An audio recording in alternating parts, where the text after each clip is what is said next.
Hello and good afternoon. All right, we're here for another week of talking about Final Fantasy XIV stuff, which is fun. There was a little bit of a dry spell there where there wasn't much to talk about unless you wanted to get involved in just made up things to talk about. Joining me today is Cole and Chili. Brian is out for a family thing going on, and Elio is off at PAX. Cole, how are you? Hey, I'm doing great. How about yourself? I'm doing awesome. It's a beautiful week here in Texas, and work's going well. And I'm just excited that we are getting close to the 14-hour live stream. Have you guys played any games this week? Lots of Dragon's Dogma last night, not gonna lie. Okay. Chili, what have you been up to? 7 Rebirth. Still going through 7 Rebirth. And I jumped into 14 to make sure I got the Easter event done before it ends. Because the little ladies' day / Easter event that was going on. Okay. I've missed so many of those holidays over the years. Just easy to miss them. I kind of wish that in 14 that those would become like living things, where you could do this year's and then you could do previous ones.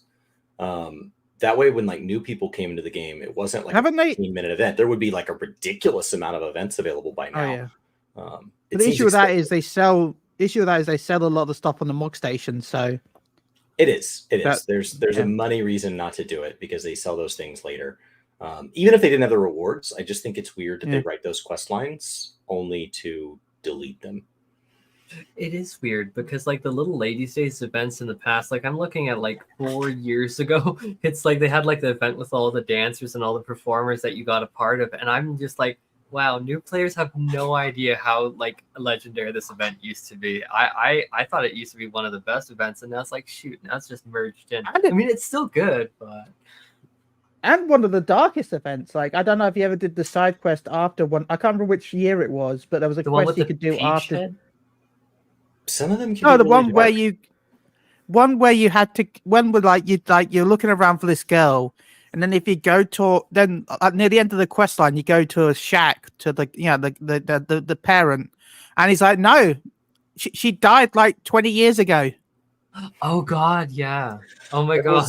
The one that made me mad was it was in like 2020, and basically like a rich Lalafell owned the cure to a disease and was making money off of it and decided he was going to be a good person and distribute the medicine to like a singular person that he cared about. And that was like this amazing thing he was going to do.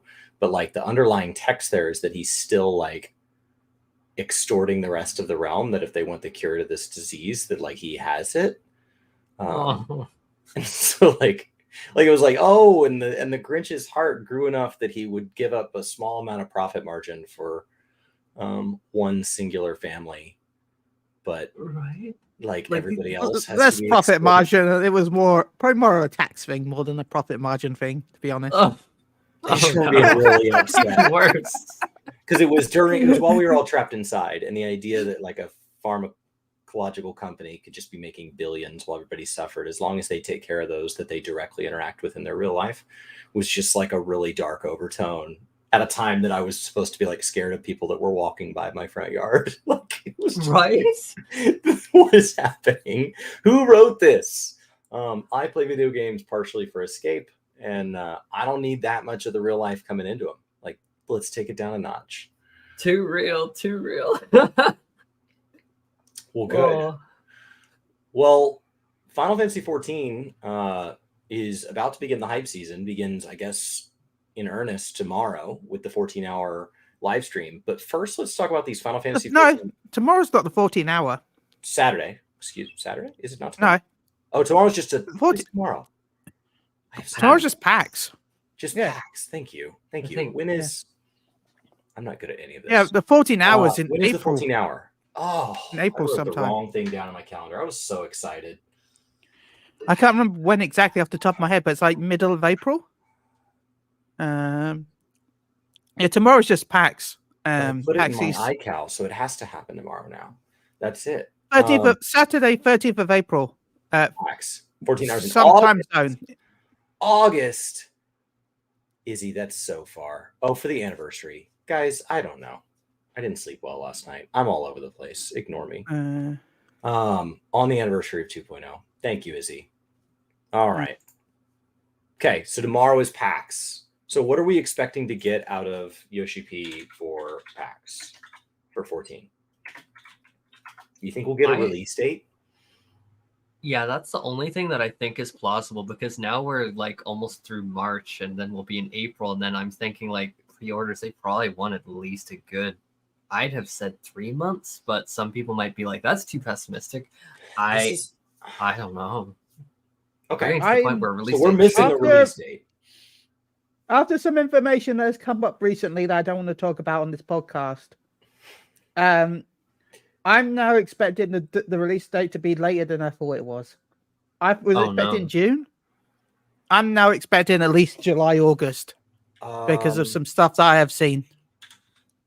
And I'm sure other people have seen it, because it's not like there's just certain things you don't want to talk about in the public space. Okay, so when I first predicted it, the latest I could see it launching was July 26th.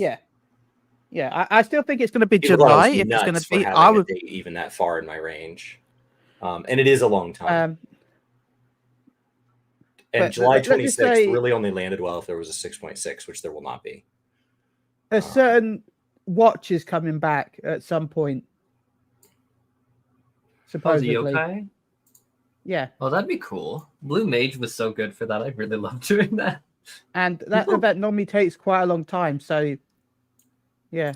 There's nothing stopping it from going all the way up till expansion launch. Yeah. But we already got a load of events happening in the queue, because we've got the Final Fantasy 16 event coming up soon. Yeah. And then, so it's not going to drop before then. So it's going to be end of April, probably, when it drops. Okay. So that'd be like till 7.0. That's a long gap. 658 being the last thing. So when do they do pre-orders? They announce pre-orders tomorrow? Hopefully. I hope they I don't know if they'll announce pre-orders tomorrow, because the collector edition, they'll want to give people time to actually pre-order the collector edition, right? Rather than just be like, it's out now, and everyone gets panicked and can't buy it. They announce the date tomorrow for the date that you can order the game that does not have a date. My guess is we'll get a release window of the game, and then we'll see the collector's edition of the stuff. Yeah, we'll see the collector editions. It's funny because I'm laughing too. And then in April, we'll get the actual, because remember, 13th of April is the 14-hour broadcast. So on the 13th of April, they'll announce the collector, the pre-orders, maybe. Like, they'll tease what's in the collector edition in packs, because we don't know what's in the collector edition yet. So we'll see the collector edition packaging, DLs, and I've never bought one of those. Have either of you ever bought I bought the digitals, but I've never bought a physical collector's edition of any. I bought all the physical ones. The only physical collector's edition I've ever bought was Breath of the Wild. That's it. No, I bought all the Final Fantasy 14 collector's edition physical. Only Endwalker. That was because, like, to get a physical collector's edition, there has to be an overlap. You have to be at a time that you like that game that much, and you have the money. And there have been times in life where I've been fortunate enough to have the money, and I've been saving up for like my first house. I'm gonna say that's my only issue with it this time. But I couldn't spend it on gaming. Or that's my only issue I've now been with really passionate about gaming. I don't have any money. So I can say that's my only issue with the Square Enix store now, is the fact that they take your money straight away. Before, as a pre-order, and they would charge you around the release date. Yeah, but that screwed me over before. That has screwed me over, because what happens is you get a new bank card or something like that, right? You get a new card issued, and then when they go to bill it, the number they have on file is no longer accurate, but you've long forgotten about that, and then you don't get whatever it is you ordered. So like I've pre-ordered things in the past and not gotten them. I almost didn't get my Xbox that way, because Xbox wasn't going to bill me. So like, given the choice, I would rather you bill me now. I understand not everybody's that way, but like in my mind, once I've spent the money, I've spent the money. I'm not going to spend future money. So like, if I swiped it, you can charge me today. We're good. Um, I'm the same way. I wouldn't swipe it assuming I'm going to have money in August. Like, I would rather swipe it with money now and then always think of that money as gone. So just take it. I don't know. I'd rather be swiping now and paying in August once I know how much it. Like, I don't know how much it is. Like, now I have to track like an amount in my bank account that's like spoken for but not spoken for, and then I need to remember. Oh yeah, I lost my wallet, so I need to go back and I would just put not the money just into a update my separate bills, account. but I gotta let Square Enix know. Like I would just prefer that, so that way at least we know how much we're gonna have to pay at some point. It's probably gonna be like what 160, 170, maybe 200. I'm gonna guess. I think it's that I don't check my email enough, because they probably emailed me 20 times that my account information wasn't accurate, and just my my email is a black hole where things go to die. If I don't know what I'm looking for, it's got 7,000 unread emails because the world is so full of spam now. Yeah. Same. Right. Honestly, same. Okay. So tomorrow, maybe we'll get a date about the date when we can order the game that doesn't have a date. Fingers crossed. Probably. That's PAX. Is there anything else coming out of PAX 2024 you guys are excited about? Not that I could think of off the top of my head. I'm kind of like on copium that there might be like a little bit more detail about something 14 related for it, but I cannot see them doing like any major announcements at that time, especially because we know that we have the media tour coming up later. We have that like follow up in the middle of April. Like nothing too much, at least for me. Okay. All right. Then PAX is done. Let's talk about these Xbox coins. Can somebody explain the goofy math that sounds like Xbox both costs more and does not cost more? Okay, depending on your region, it can cost more. But it can also cost less. But depending on your region, it can cost more. Also, don't buy more coins. This is a podcast where you're going to learn nothing. Welcome, guys. Yeah. We're possibly getting a date or not getting a date about a future date where you may or may not be able to order something that does or does not have a date that's after said date. Yeah. And Xbox coins. They are both making Final Fantasy 14 more and less expensive. First of all, why are there Xbox coins? Like, why, because at a fundamental level, does this happen? And does this happen with PlayStation? No, it does not happen with PlayStation. With PlayStation, you can just go onto the MOG station and buy your subscription. There is no Final Fantasy 14 coins on PlayStation. This is just an Xbox only service because Xbox is Microsoft and Microsoft want you to do that. And this functions different based on the region in which you live, right? Xbox coins are region based. Yeah, they're region based. The price is based on your region. Just like anything really. It's currency. Yeah. Okay. But I don't think you can like, I think once you buy them, like they are region locked, just like they're region locked once you bought them. Okay. Oh, shoot. Yeah. Just as a weird side note, in case anybody has a way of being gifted. Well, I don't know. I'm gonna guess if you've got like a North American PSN account, I mean North American Square Enix account, but a EU American Xbox account, maybe that'll work. Maybe. Okay. But like, you can't just gift coins to people, so at least that I know about. So you buy the coins on Xbox. You buy the coins. Yeah, you buy the coins on Xbox. Now, just to be ultimately clear here, do you need Xbox Game Pass in order to play Final Fantasy 14 online? Yes. In all forms, free trial or otherwise? No, free trial. You do not need Xbox Game Pass. Free trial you do not need Xbox Game Pass for a free trial. You need Game Pass Core. By the way, not Game Pass. You need Game Pass Core. Okay. Game Pass Core is gold before Game Pass came to exist. As Game Pass has expanded as a system, they have added more layers, and that made the original layers of silver and gold not make sense anymore. So they labeled those in core. Instead of being gifted a game that you own forever now, I think you have basically unlimited access to like a rotating library. As I believe but which they haven't rotated yet. And so anybody who had Xbox Gold and hasn't booted up their Xbox in years and remembers getting the little free time card when you bought a physical game, Game Pass Gold just literally became core. So they are one and the same. But this made it more clear from a company that doesn't know how naming conventions work. It did make sense to have silver, gold, pass ultimate, and all of that.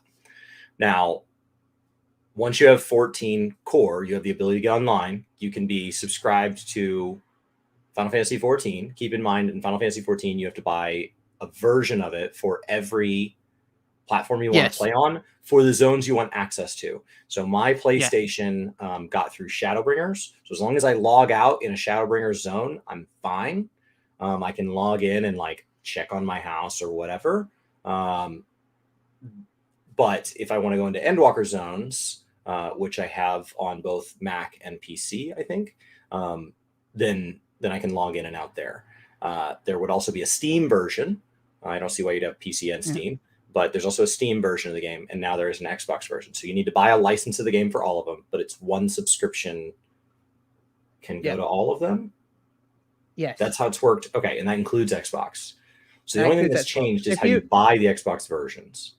Yeah, but that's only if you only own the Xbox version as well. If you own other versions, you can subscribe like normal. But if you're only an Xbox player, you have to go through the coin system. Okay.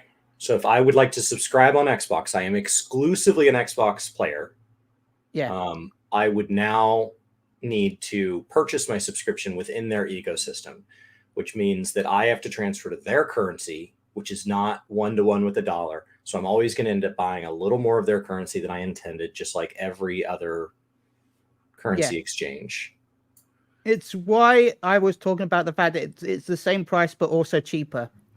Because if you go for the entry sub is 1,300, which means you need 1,500 Microsoft, Pharmacy 14 coins, which means you then have to pay $15 for your $13 sub, which means that is technically $2 more expensive than normal.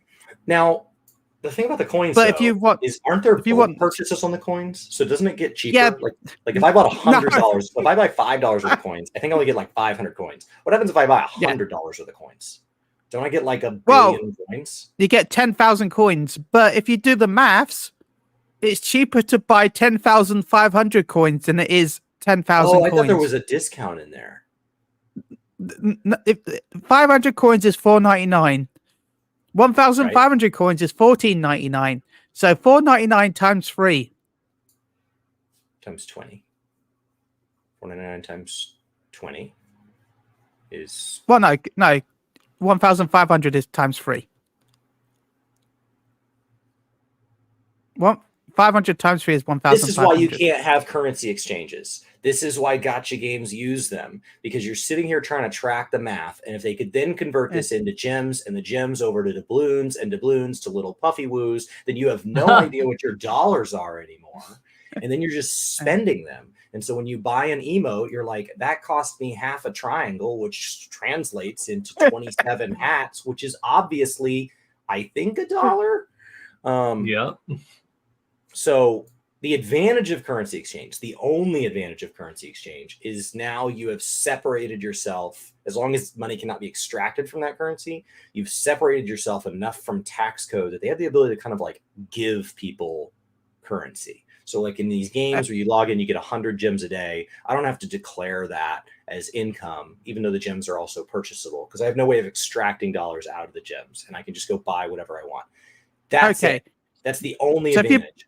Otherwise, so if you buy dollars, if you buy 10,000 coins, you do save a little bit of money.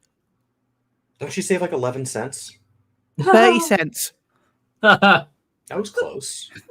30 cents. You save about 31 cents or something like that. Why? You should be able to buy a stamp with that. You can mail a letter to Alaska.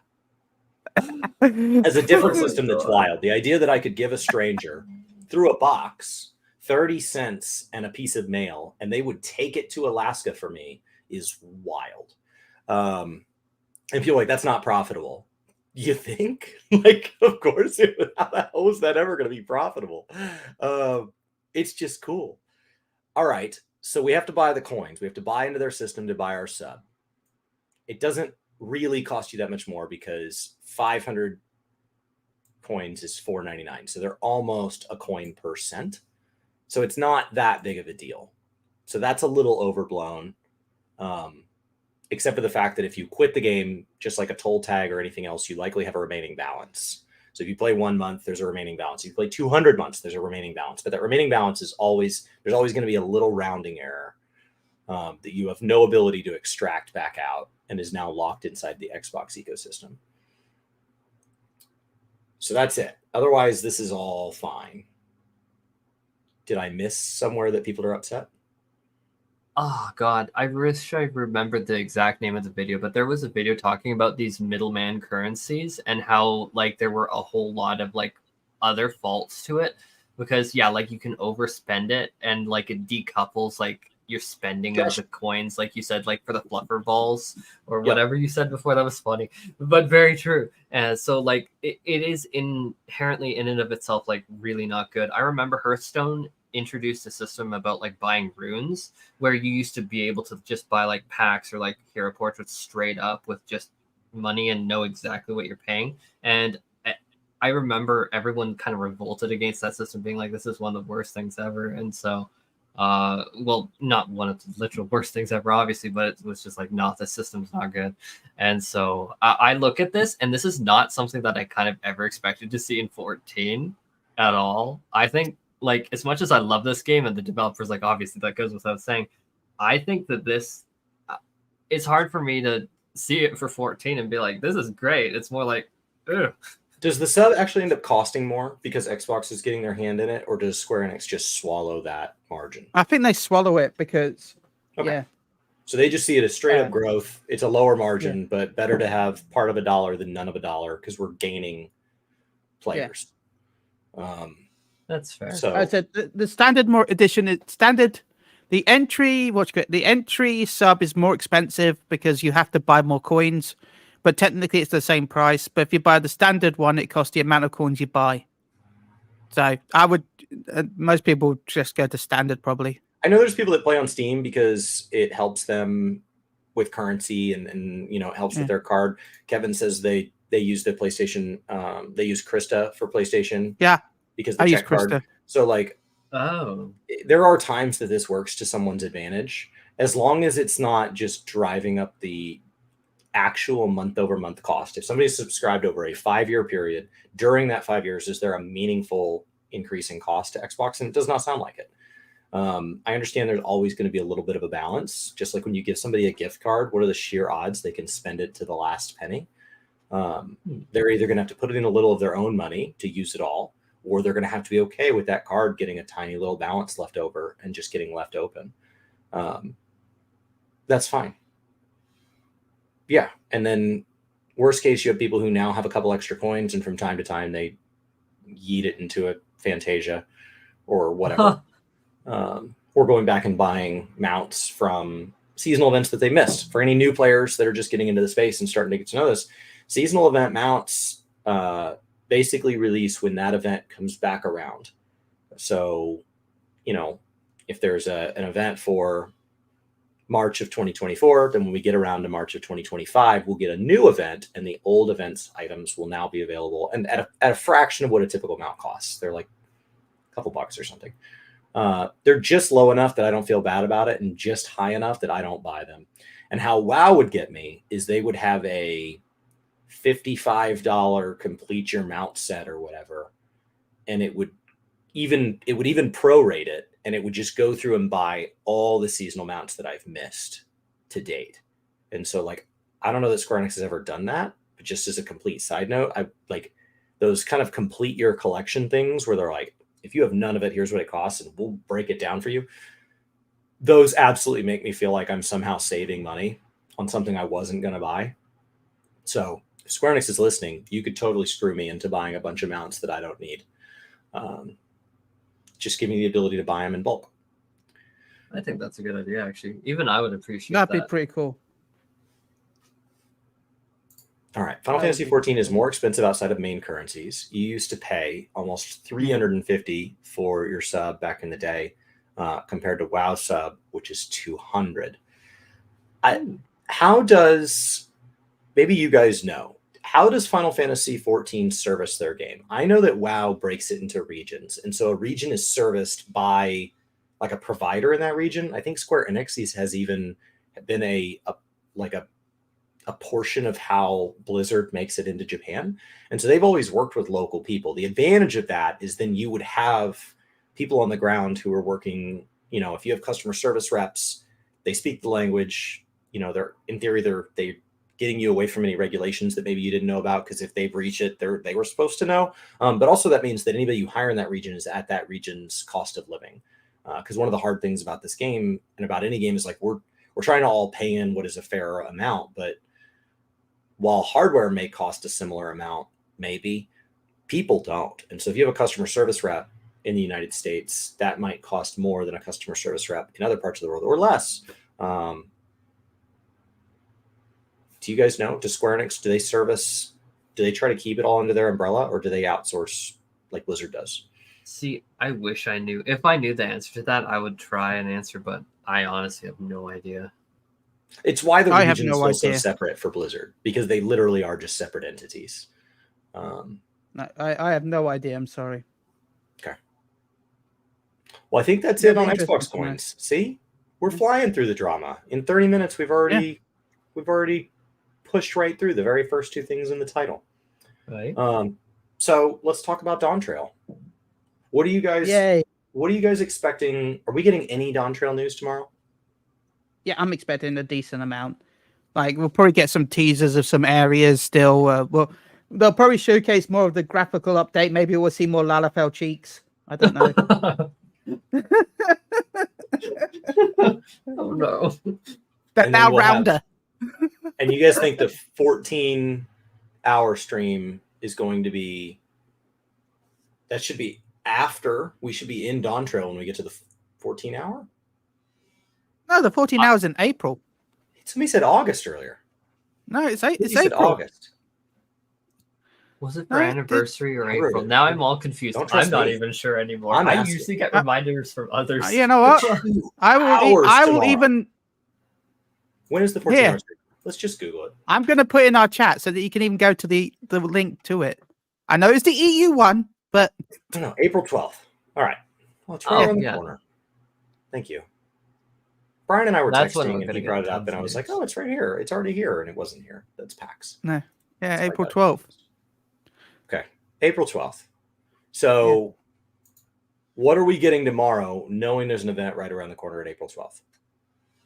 I said that's why I expect I don't expect the pre-orders to go live tomorrow, but I expect like a collector's edition tease, maybe what's in the box, what the box looks like. And then we will be allowed to actually give them money, credit card information on April 12th. Well, maybe April like 14th, 13th, 14th, maybe. Like they'll give some time between the actual announcement and give them money. They'll give a date you can pre-order. Like it'll be like pre-orders will go live in a day, and then you've got that day to like make sure that you're ready at the computer for when they go live. Those so it doesn't physical sell collectors out, always sell out like immediately. So this gives everybody a chance that has not been saving money to maybe get some level of paycheck between now and then that they can launch into 14 related stuff. Okay. So April 12th. So this will be just an announcement of, you think tomorrow is just what it is. And then April 12th, they'll announce a pre-order date that is after April 12th. Let's say April 14th, 18th, whatever, something in the near future. This is where I wish I'd been documenting that stuff. I wish I knew how they did it in the past. I track patch dates in the spreadsheet because I want to know when content arrives. But when we get around these orders, this is something that I feel confused every single time. Every 2 years, it comes back around, and I'm like, I don't know what order all this stuff falls in because these announcements and all that, because they're so subject to conventions anyway. So like they're going to PAX no matter where PAX falls within their hype cycle because they go to PAX. And then they just slot what they're going to say on stage. But they have the stage for 2 hours tomorrow. I mean, the first hour, you could just rehash everything about the upcoming expansion for all the people that are exposed to it through PAX that have not been following 14 specific things. But what do you do with the rest of that? Is it 2 hours? That's what Izzy said. Izzy's been right about everything else. Yeah. Let's have a look. I feel like I couldn't Endwalker see pre-order them. was just a dropped blog thing on the Lodestone. Yeah, The but that Shadowbringers was announced at a live event. Then the spreadsheet wouldn't even help me. Okay. So they're just winging it. It's just a marketing team that just does whatever feels right at the time, which I guess makes sense. Like the way we consume games has changed so much over the years. All right. Oh yeah, 2 hours. So what else? What else do you think they'll reveal tomorrow? Do you think they'll start to tell us any more about story, people? Get a chance to show us a trailer, right? 6.5, yeah, 5.8, and all that. Like they could show a trailer. Yeah. Maybe because consider the fact the Fantasy 16 event is just before the Fantasy 14 event, or at least around the same time. It could be that they just it's just before the Fantasy 16 events 3:30, and then the Fantasy 14 events at 4:00. So it could be they also do a showcase of all the Fantasy 16 content that's coming into 14. The new trial, the outfit, the mount. Like they could go through showing some of that off, I guess. And with that title, A 10-Year Journey to Dawn Trail, there's plenty there. They don't have to reveal anything tomorrow. They could just tease us and then take 4 or 5 good questions. Okay. Cool. And then Logan asked a question that's going to come up a lot in the coming months as people start to A, explore, come back to the game, B, go to the new platform. If you own an Xbox and you already have Game Pass because you're an active Xbox player and you already play the game on another platform, all you need to do is acquire that platform. That's the same as if you bought your first Mac and you're a Steam player. I think you could just boot up the Steam version, but you would just need to buy it on Mac if you wanted it to run there, or a PlayStation. So anytime you want to jump platform, your sub carries and you can keep playing it. So you do not need to pay a second sub for Final Fantasy XIV ever. One sub's good to go. Remember, there are multiple sub levels. So if you only have one character, there's like a cheaper sub, right? If you're going to limit the number of characters you have. So you have an entry sub, and then there's a way to increase that if you know you're somebody who likes to have more than one character. And maybe you can take that savings and you can launch that into additional retainers, because retainers are just a monthly add-on. And if you turn those retainers off, they freeze. You don't have access to inventories. They don't delete or anything. And then if you ever want to add those back, you can, maybe you only use those for times when you do a lot of crafting or whatever. You can always add those retainers back on and they'll unlock. I don't think you get to choose which retainers you're paying for or not. I think they go in the order that you bought them. So plan your inventory accordingly. But I think the maximum you can pay for Final Fantasy XIV is like $35 a month if you pay for the app, an account with multiple characters, and the max number of retainers. And then it goes all the way down to like $12 or $13 or something. So it's a pretty healthy range. Just remember that if you are about to buy a PC version and pay the sub. Yes. If they had like a netbook that could barely run the game, could just kind of struggle, they could boot it up on the netbook. They could pay their sub over there, and then they could avoid buying coins altogether. Absolutely. But remember, though, if you are playing on Xbox, you do have to do some set. I've said this on a couple of podcasts before, and people just to make sure that people understand this. Before you boot the game up, you do have to change some settings on the system before you can play the game. You can't just play the game. You have to change some fundamental system settings. So if you want to play on Xbox, just a heads up, if you're booting out for the first time, because you didn't do the beta, you will have to go into settings, account, privacy and online safety, Xbox privacy, view details, communications and multiplayer. And then you have to go through some options. You have to select, you can join multiplayer games, set that to allow. You can join cross-network play, set that to allow. Others can communicate with voice, text, or invite, set that to everybody. You can communicate outside of Xbox with voice and text, set that to everybody. And also, if you want to view previous details and customization menu, you have to go to, you can see and upload communications, set that to everybody. With those on, you can then play your Final Fantasy 14. depending on how you set your Xbox up, a lot of that may already be on. I will tell you, will run into that exact same set of issues if you try to play in a Call of Duty cross-platform lobby. I have had friends that can't join. So it's an identical set of permissions, but basically it's parental controls that are stopping you from engaging with online people outside of the walled garden that is Xbox. So anytime you're starting to invite in PlayStation players or PC players, there's a whole bunch of settings that stop you. But the nature of an MMORPG says you have to enable all that stuff. So it is just as convoluted as what Chili said, but only one time. And once you have it, you'll need that on once, for all that's games. What I said. That's what I said. If you'd done it for the beta, you're okay. But I guess if you'd also done it for like Call of Duty, you're okay. But it's because Microsoft by default doesn't want people to communicate with PlayStation, so they have it by default.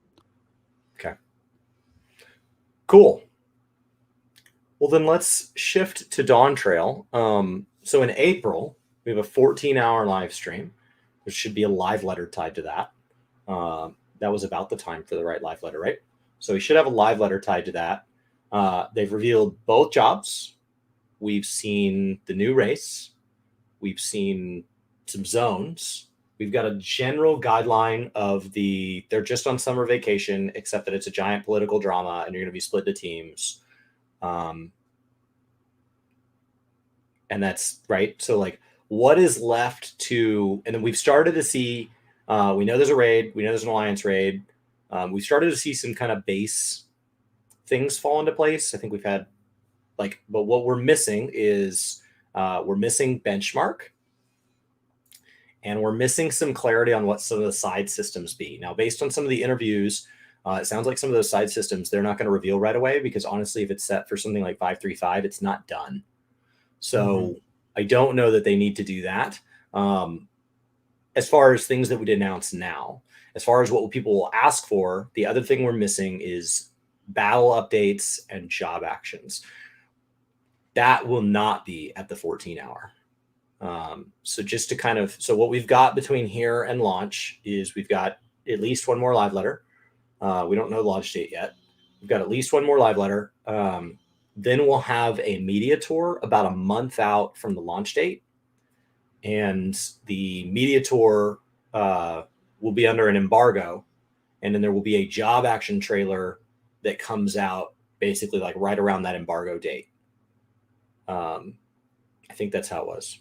So what'll happen is they'll have something and they won't go over it in as much detail, but then like immediately after you'll have all of these people who are invited to the media tour. So, people like Mr. Happy, things like that, they will have gone dark and you will suddenly not see them talking about 14 at all because they will not want to breach an NDA. And then they will all of a sudden come out with 20 million videos all on the same day. Is how it's been done in the past. And that is where we will actually see people go over all of the tooltips. Now, typically they leak. So people are usually speculating beforehand, but those are people who do not have maybe access to, they have not played it. And then the other thing is we're always focused on tooltips without the content to go with it. So you're always applying the tooltips to current content and then deciding if they're good or bad, but you're not seeing like the context of like, well, every encounter is going to be designed with more of this in mind. And so in trade for that, we've made an adjustment to the way everybody works. So it usually takes pretty profound experts to get it right. And even then it's a guess. So there are some times we can look back and see people who predicted the 2-minute meta was going to turn out the way it did, but there were also a lot of people who didn't predict that. So that'll be a little bit later. It doesn't mean we won't get tooltips along the way. So I think in the past, they've sometimes revealed 1 or 2 tooltips. So if they already have one ready to go, they could. Do you guys think they do any of that as early as April 12th? I think that they might do a touch. Yeah, not really, but maybe just a little. Maybe? Okay. Trailer benchmark would be a great prediction. I wonder if with the graphics update, if it's ready. I think that's amazing. The main thing is seeing if the graphics update is ready and if Roth guards have hats yet. I'm sorry. According to the Viper art, no. And the trailer, no. No. I think it would be weird to design the female Rothgar capable of all hats, because they would likely have to look very different than the male Rothgar. So I think you're going to want to build them in a way where they look cohesive, and that means that they're going to inherit some of the problems with the male Rothgar, that their head shape just doesn't function.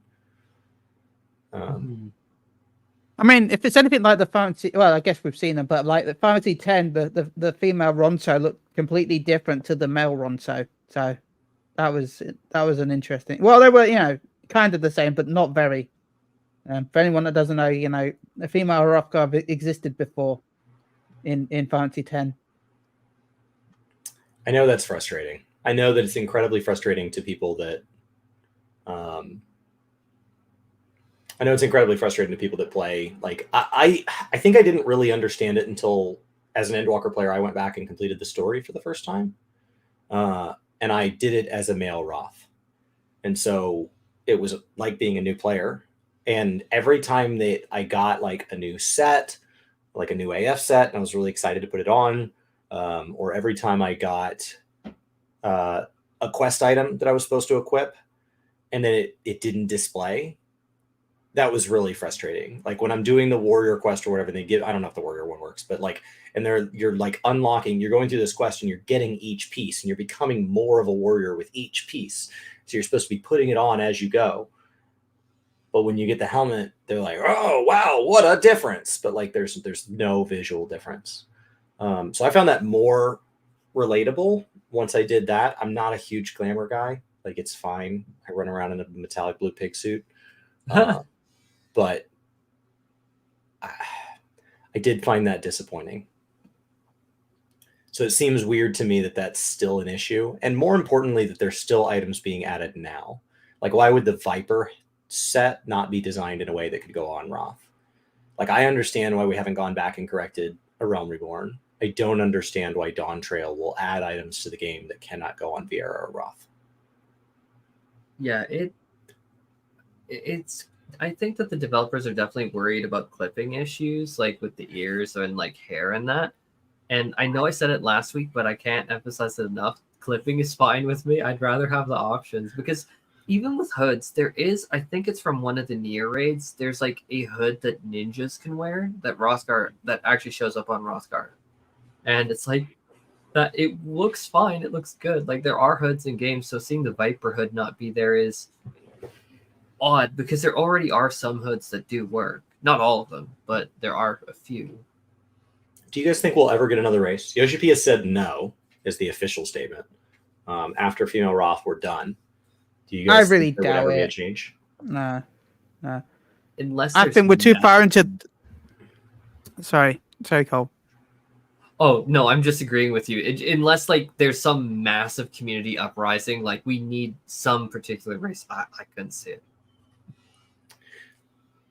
Like I feel like we're too far into the game's lifespan that adding another race would be so much effort. Like making sure that all the armor works from all the different expansions. Like, no, I think we're too far in now.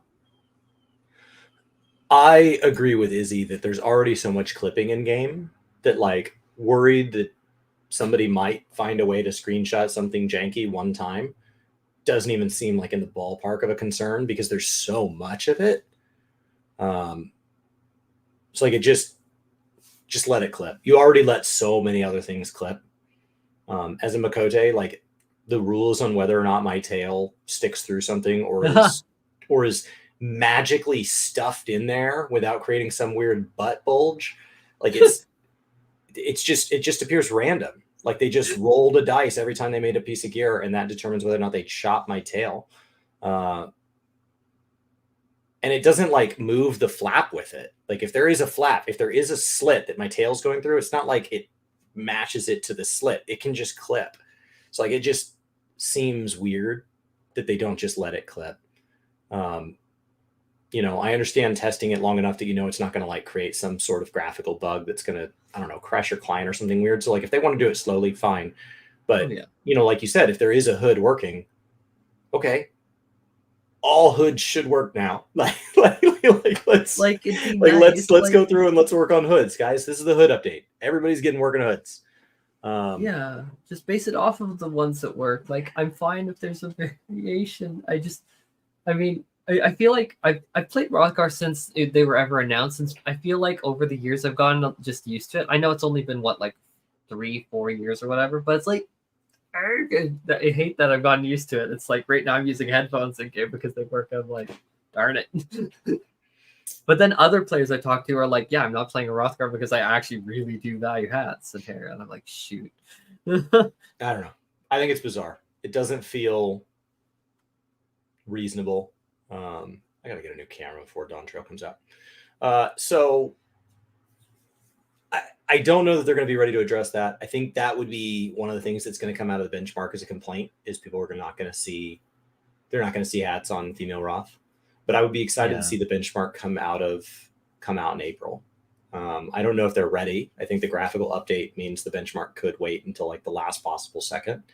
But it would be nice if the benchmark was out before pre-orders, just because it kind of tells people, do I need to budget for hardware? So the sooner the better. Knowing how the game runs. For people that want to run the game with settings, I prefer frame rate over graphics any day. So like I would always just set my settings lower if my hardware wasn't keeping up. I actually play with pretty low settings typically anyway, because I run a lot of stuff at once. And like when I was streaming and sometimes, or if I have multiple games running or something like that, it's like, I would always prefer that. But I know there are people that play this game because it's beautiful. And the graphics update should make that really exciting for people that prefer prettier games. What an exciting time to be a 14 fan. Oh yeah, the new zones are just amazing. Like I actually saw the footage. I'm like, oh wow, like the density of like I don't want to call it clutter, just a world building was so much bigger, and I'm like, oh my god, that's actually really good. So according to Google, the Endwalker benchmark came out July 11th, and Endwalker didn't drop till December. So we're late. Yeah. Right. We're late. I think we're late. I feel like even hoping we know it's July the at this point. July 26th is the latest I predicted the game. I've been kind of focused on things in my life. Like having a date would help me so much. In the past, I've heard of people like, hey, I need to play on PTO and stuff like that. But that's how I feel. That'd be like me. I'm making some big progress on my office here. You can't tell, it's blurry behind me. But I'm making some progress. And so like the goal is to kind of start wrapping up some of the big steps here next week. But like I want all of those things, house projects, other games I want to play. I want to have those things set aside for Dawn Trail. And so that's not an uncommon thing as people have busier lives. Some of you are playing through single player games right now, or you have goals outside of game. And knowing when that needs to be wrapped up by, I think makes it easier to focus on the game, because when an MMO launches, it does kind of take a lot of your time. Like it takes an unnatural amount of time. And we have a crazy. I know we're just Final Fantasy 14, but there was a crazy amount of MMOs this year for summer. Like I think this is probably the MMO summer. If anyone, I played 105 hours of Endwalker the first week it came out. Yeah. That's not possible without planning. Yeah. And it was my, like being a full-time streamer helped, because otherwise you have to have the PTO to do that. All right. Shadowbringer benchmark was May 23rd and the launch was July. Much closer. Yeah, that is much closer. Yeah, I played 105 hours. So people who were waiting in the login queues, the answer was get on early and don't get off. It really was. It was fine. Don't or just get good log RNG. on in the morning and don't log off. Or play in a completely different region like I do. Like it wasn't early in the morning for me, but I played on North American server. I play on North American servers, so it's early in the morning for America. So I can be on at 12 and it'll be like 6 a.m. there. I'm like, yeah, this is good. This is fine. See, I really hope we do get a date, because I actually do need to book PTO. My manager is a saint, but it's just like, nice to have advance notice. Well, I think that's the summary today. Xbox coins, not that big of a deal. PAX, we're looking at maybe getting some dates on things, but likely not a huge amount of information for everybody that has been hanging on every word. We're still going to get the. We're probably going to get the main thing is probably going to be getting the date for the Final Fantasy 16 collab because we don't technically have that date yet. And consider the fact they're going from a Final Fantasy 16 panel straight to Final Fantasy 14 Endwalker. Like, I bet you there's going to be the date for the 16 event. Okay. Cool. Well, I think that means it's time for 20 questions. Before you do that, yeah, Logan says, would it be smart to go to one of the less populated data centers? I'm in Crystal. Crystal is actually one of the least populated data centers as well, along with Dynamis. But yes, but that's the whole reason for the test of the cross-region data center stuff that's coming next week. They want it because I don't know if you heard about that. The fact that they're testing cross-region data center travel. Yes, in theory, yeah. that is a big difference. They are working on having some cloud data centers spun up as well, which would hopefully allow people on more populated data centers to have what may turn out to be like a less optimal experience in some way, but be able to get in the game at all. So hopefully that allows them to scale the game up and then scale it back down. But not just that, but they've also announced the fact that from Monday, if you're on EU, NA, or Japanese data centers, you'll be able to jump over to the Australian data center.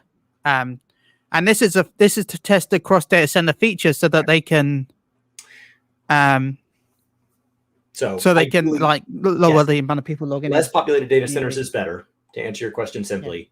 However, when you have people that are playing 60, 70, 100 hours in their first week, there is going to be a complaint of, why don't they just have more servers?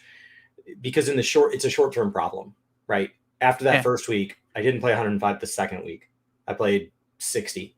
And then the third week I played 40. And then the fourth week I played 27. So like it's a short-term demand problem. It is better if you're on a less populated data center. What I will tell you, in my experience, I never ran into Raub on Extreme. I was playing on launch days during all these expansions. What has helped me is being willing and able, and you may not be able or willing to shift my play hours. So everybody who says, I get off work at 5, I go home, I have a nice dinner, and then I try to hop on for just 2 hours of gaming and I can't even get on, you've picked the most optimal path. And so you are in that queue with everybody else. So ask yourself, well, would I be willing to game in the morning? Because I never had any issues, because I just am like, okay, well, I'll play from 6 a.m. to 8 a.m., right? That same 2 hours, and then go to work. And then, but in the mornings I do whatever. Okay, well, in the mornings I work out. Well, can you work out in the evening during peak gaming hours for those first couple of weeks? That'd be smart. Just like people that were willing and able to do that had a much better Endwalker launch experience than anybody based on data center. There are people who can't shift their schedule and they just get stuck with the queues, and it is what it is. But if you can get away from just the crowded at time of day, you're much better off. I was hopping off for the night, during the first month. The first week I just played nonstop, but the second week and beyond, I was hopping off as it was getting crowded. I was done for the day. So if any of you have flexible work hours or something like that, see if you can go into work a little bit late, and you will most likely have a much better experience. Before we leave this question, I just want to make 2 points, because those points are super duper important for like any launch. But like in terms of data center choice, there's 2 big factors on my mind. The first one is housing, especially because I'm on Gilgamesh on Aether data center. It's incredibly competitive to get a house. It is brutally hard, like genuinely brutally hard to get any house. I don't know. If you're interested. What? I bought my house by accident in Gilgamesh, so maybe I was just lucky. Oh my god. Yeah, see, there are people that I know that are like ravenous if they heard that. Like the medium ones, I've been having trouble getting with, but I got a small one by accident. There it is. Was Get the small. On Sarg, there were people complaining nonstop that I'm in a lottery with 6 billion people and I never get it and it's unfair. And there were just small ones, just wide open, week over week. You would have been the only bidder. So everybody that says, "I God. wish I could just," Oh, no, have a this house. was- I this wish was I could before just the have a house. bidding system. I wish I could just have a house. This was before the bidding system. This was the when it was This is still the bidding RNG system. Like when they clicking. did the big purge, it took a lot of weeks for those smalls to fill up. Oh yeah, but no, I got my house on Gilgamesh when it was still RNG and click. I logged in and there was tons of people outside the house. I'm like, you know what? So you just I already have a house on Primal. I don't care. I just want some money from doing some Palace of Dead. I don't my care. God. I'm not going to bother. And then I was like, okay, I've got work to do. I went to work, came back, logged in for lunch. I'm like, oh, there's nobody at the house. I guess it's sold. Clicked it. And they're like, do you want to buy the house? Yes, you've bought the house. Oh, okay. And then I got some messages saying that, oh my God, we've been queuing up for hours and you took my house. I'm like, okay, well, it's mine now. Also, I saw the comment from Izzy. That is so true. I made it People are through the clicking savage. system. Yeah. It's fine. But it's now scary though, because I have an FC in a medium house next to me, and then the FC only has 2 members, right? And they've decided the best idea is to buy the house to the other side of me and in front of my. So the FC has all the houses around mine, and they come into my house occasionally to write weird messages in my guest book. Yeah. I actually love that. That's amazing. Cool. Well, Slinky says just wait. That's the other option. Some games I feel like I can just wait. Some games I don't want to. All right. You guys ready? Yep. What's your first question?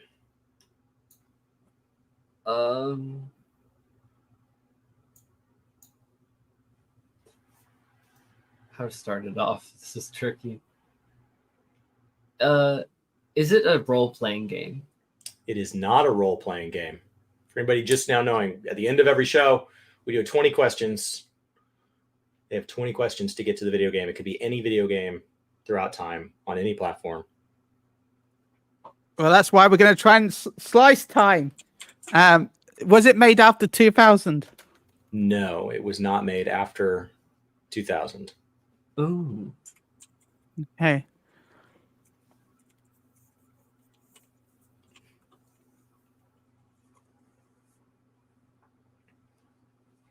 Oh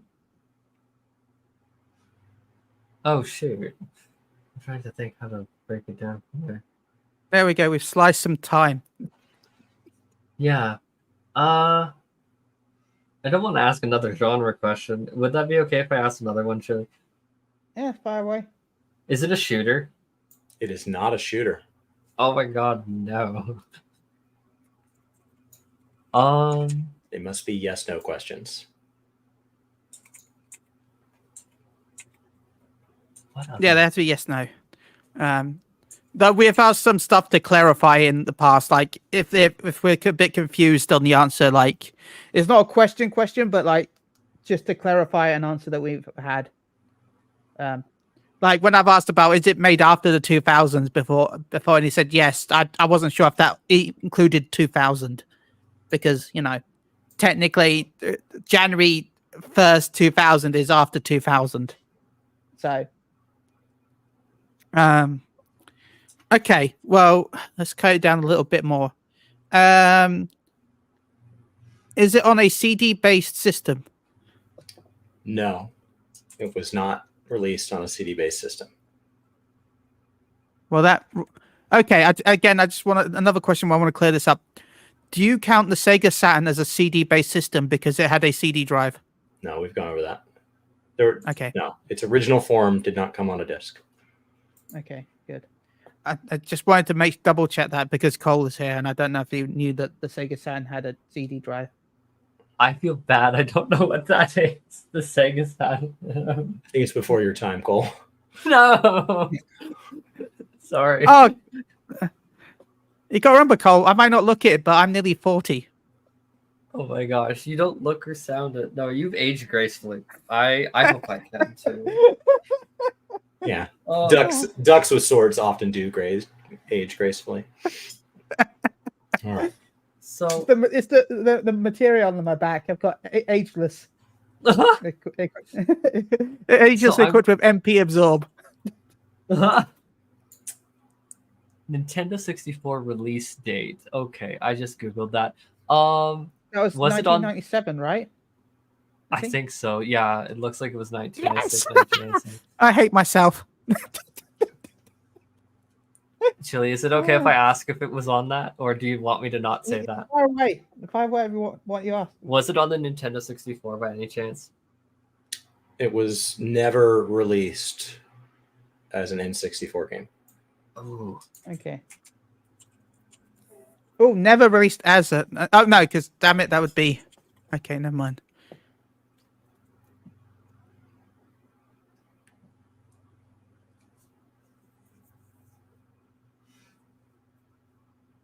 no. Okay. I'm. Was it? Was the console released before 1995? No. Yeah, I've asked now, so I might as well. The original platform was released before 1995. That's 6.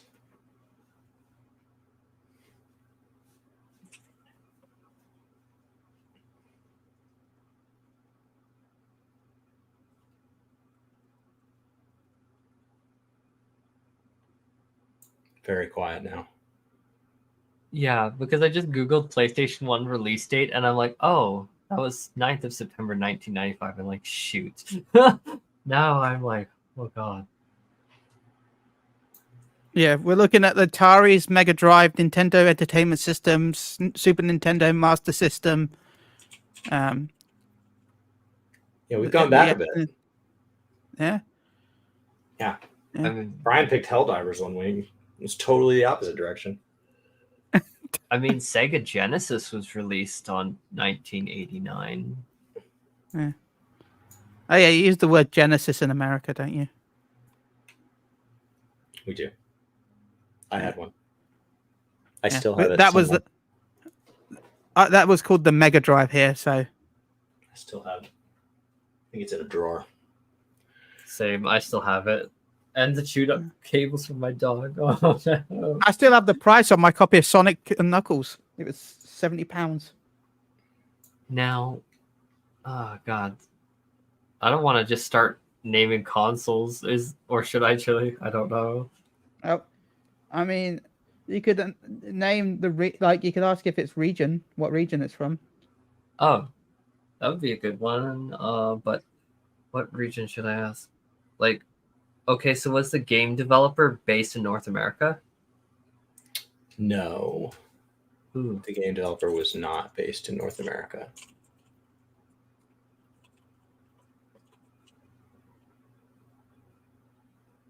I'm going to guess that it's based on Japan because there wasn't really many European companies back then. I remember, but we'll ask. Was the game developer based in Japan? Yes, the game developer was based in Japan. Yeah. That's 8. Yeah. So that probably means it's a Super Nintendo system then, right? No, Sega's Japanese. Oh, is it? Yeah. Oh, I actually didn't know that. No. Yeah, they got a Sega America branch, but no, there was always conflict between Sega of America and Sega Japan. That's one of the reasons why the Sega systems died out. They kept fighting internally with each other. See, I'm learning a lot today. I had no idea about the console stuff. Now I'm learning all this stuff. I'm actually getting schooled today. I'm actually learning a lot. So,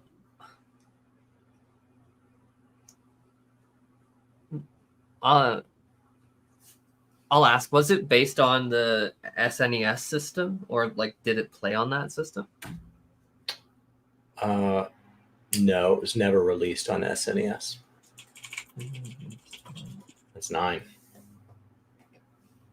I mean, did the console have lots of extra hardware additions? Like that you could like the CD, the 32. Did it have a load of like hardware additions you could buy? Like, were there accessories? Yeah, hardware accessories. Yes, there were hardware accessories for the platform. Okay, well that actually is a double-edged sword because that could mean anything. That was a bad question. 10. Oh no. That's 10. I had hardware accessories for it, Oh my! for the platform. I think I owned every platform released prior to 95. Oh my gosh. Yeah, Oh. I was bred into gaming.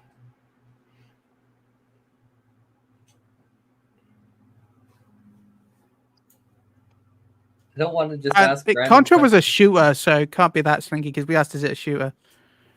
Yeah, we did. It's not a shooter. Oh, that's true. Yeah, could be there.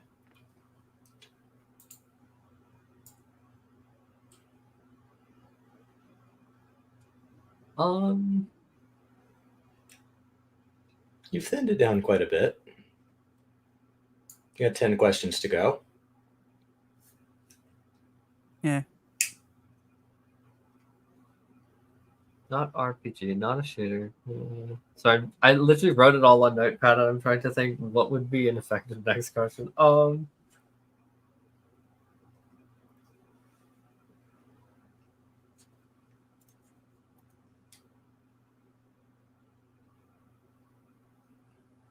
What was it, like a platform game, like a platformer?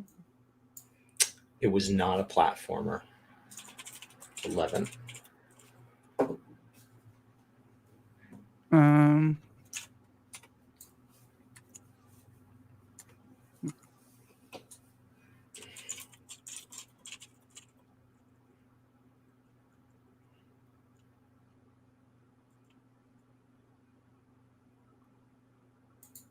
Izzy's got it. Yeah. Card game just means not released on disc. Yeah. Not as in the cart. Was it a racing game then? Not a racing game. 12. It'll blow my mind if this game wins.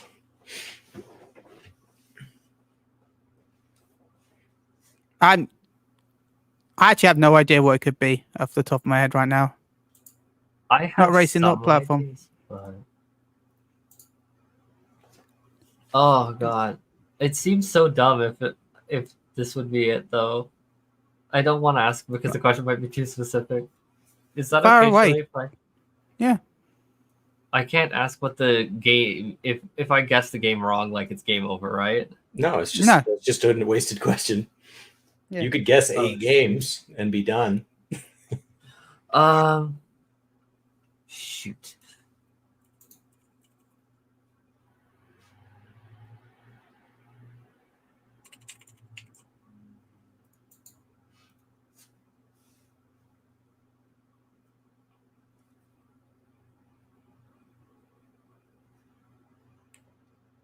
Oh god, imagine if it is Paperboy.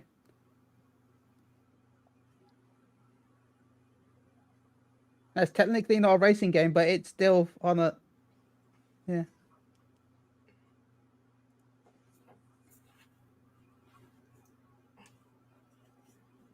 I try to pick games I just assume everybody played, but I also picked a game that might have been before Cole was born. Oh no! Sorry. Oh no. Oh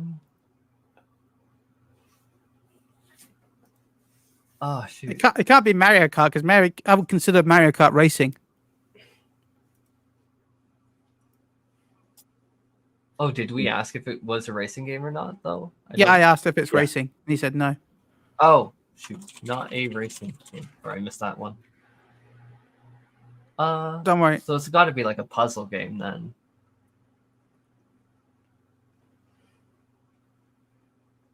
Is that a question? No. No.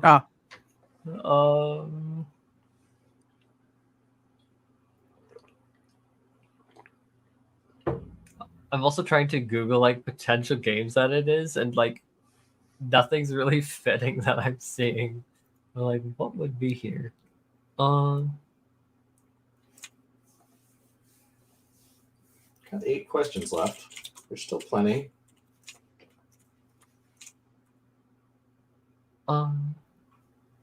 Is the title of the game less than 10 characters long? It's the title of the game. Less Sorry. than 10 characters long. Do you It's count? cross-referenced. So what define a character, by the way? Just because Chili's going to come back and ask a follow up. Oh, like the title of the game? Yeah, what do you consider? Is a space a title? Because like, Chili's what's always space? hyper precise. Oh, yeah, I'd consider a space a character. Okay. It is not 10 or more characters. It's not more. Oh, I have.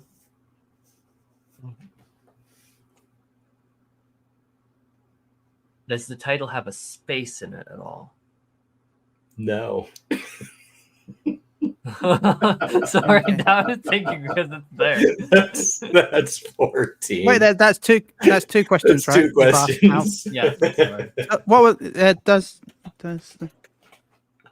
what were the questions again, so I can write them down? Is it 10 or more characters? No. Does it have a space in it? No. You know what? In some ways, that kind of rules out one of the games I was thinking of anyway. Yeah, I'm like, am I allowed to just share with Chili what I think it is without actually like asking a question? You just tell me when you're ready to ask a question. Okay, Oh. I'm thinking like Bomberman or Tetris for some reason, but I am not confident on either of those. I mean, to help with how about this? Is it in a handheld, on a handheld? Yes, it's on a handheld. Well, there's Ooh. the Tetris. And I get another question right because he asked two. Okay. I'm guessing. Is that okay, Cole? Yeah. Is it a platformer? Not a platform. Is it a puzzler? Sorry. It is a puzzle game. There you go. Cole, do you want to say, is it Tetris? Is it Tetris? It is Tetris. Oh 17. my god. I thought at no. 10 you weren't going to get it. I thought there was no way. I was like, wow. Imagine if one of the greatest like I should know Tetris. No. known games of all time escapes. Oh, imagine if I'd been like, so can you beat it by using the tap method? It came with 35 million copies, makes it to question 17. Way to go, guys. No. Hey, you know what? And that's just the legal copies. Never mind emulation. And as I said, do you know about the tap method where people are beating gone like because so far into the game? They've gotten so far. It's been beaten now. Yeah. Tetris has finally cool. been beaten. The unbeatable game has been beaten. That's great. hilarious. Well, this was delightful. It was fun to talk about 14. We didn't really have. Yeah. I mean, I think we're getting to that part of the season where like we don't have more information yet, but we are getting to the point where there are people just joining the conversation. So they'll kind of re-release information. So tomorrow's PAX, there'll be a 2-hour panel talking about the 10 years up to Dawn Trail. And then we'll see if we get anything new out of that. And then April, we will have the 14-hour stream, which will have a live letter as part of it. We still don't have pre-orders. We still don't have a benchmark. Remember, for anybody that will start seeing job action trailer and class changes get brought up a lot, those don't usually come out until right before launch, about, in that kind of like 4-week window, like literally right up against launch. So it'll be a while on that. And even then they'll have like a big giant disclaimer subject to final balancing and anything like that. So potency numbers, for example, should not be trusted. The general idea of the abilities seems to be okay, but the potency numbers could still be swung quite a bit. Well, great. Thank you both. Where can people find you? Cole? Yeah, so mostly I just make YouTube videos under Cole Evix, and it's going to be all about Final Fantasy 14 guides, patch note reading, summaries, information dumps. So, yeah. Chili, what you got going on? Well, normally I stream on Moogle Go Round on Twitch.tv so Moogle Go Round Radio, but I'm taking a little bit of break for personal reasons. So I'm taking a little break. But my co-host Paul will be streaming Dragon's Dogma 2 over on our channel, so go check out his playthrough. You can also catch up on my Final Fantasy 7 Rebirth playthrough over on our YouTube channel, where I've uploaded pretty much everything that I've done that's been added over time on YouTube, so you can watch it in piecemeal. So Perfect. I think I've got like 30 plus videos that are lined up until like April, June. So yeah, please go look forward to it. Perfect. Well, thank you both. Thanks everybody for being here. Had some great additions from chat today. Appreciate you all. Hope you have a great rest of your week, and we'll see you next week. Maybe Brian will be back. Take care.